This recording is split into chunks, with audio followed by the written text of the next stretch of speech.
Oh, let me tell you this. I used to be in a cult. I used to be in the Vikings confraternity back in university. I remember this day we went on something called Sale.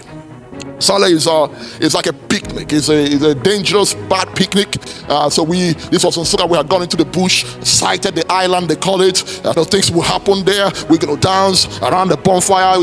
Some fights, things were going to happen. We're going to take some oaths, some very demonic things were going to take place. And then, so where we're doing our picnic inside the forest, you're going to walk miles inside the forest to sight the island and do the camp. And we're in that forest. So we were having fun, drinking whiskey, doing all kinds of things. And in the perimeter of where we are, we had the intelligence and the military team. We had our military team in the perimeter of where we are. Their job is to make sure that no intruders. So here we are. We're just dancing. Amigo, Miko. Hey, we're just doing our thing, having some demonic fun.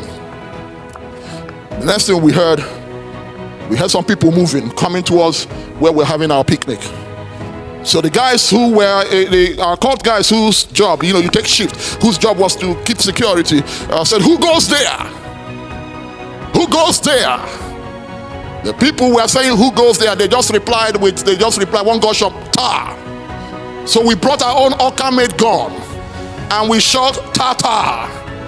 The next thing we heard was rat-ta-ta-ta-ta-ta. Let me tell you, it was the end of Sale. I ran, they said, well, my friend said, Kumodi, that's what they call me. They said, you ran like Ben Jones. I took off.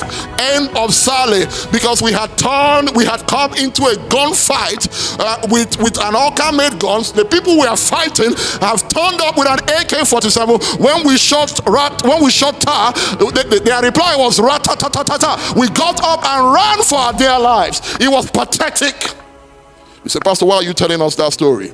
Well, that story is a picture of many Christians, a picture of many Christian men and women who turn up in the gunfight of life with a kitchen knife. Let me say that again. This is a pathetic picture of a lot of us here watching me, sitting down, listening to this sermon. You've turned up into the gunfight of life, and all you're carrying is a kitchen knife. Your enemies are holding AK-47. They're going rat-ta-ta-ta-ta-ta-ta, and all you have is a pathetic kitchen knife. How can you win? How can you win? That story is the story of the church. That story is the story of a lot of Christian husbands, a lot of Christian men, a lot of Christian women who turn up in the gunfight of life with a kitchen knife. Oh, they are purpose-driven, no doubt. They are purpose-driven, no doubt, but they are almost stupid. They are purpose-driven, no doubt, but they are pathetic. They are turning up in the gunfight of life, and all they are carrying is a kitchen knife.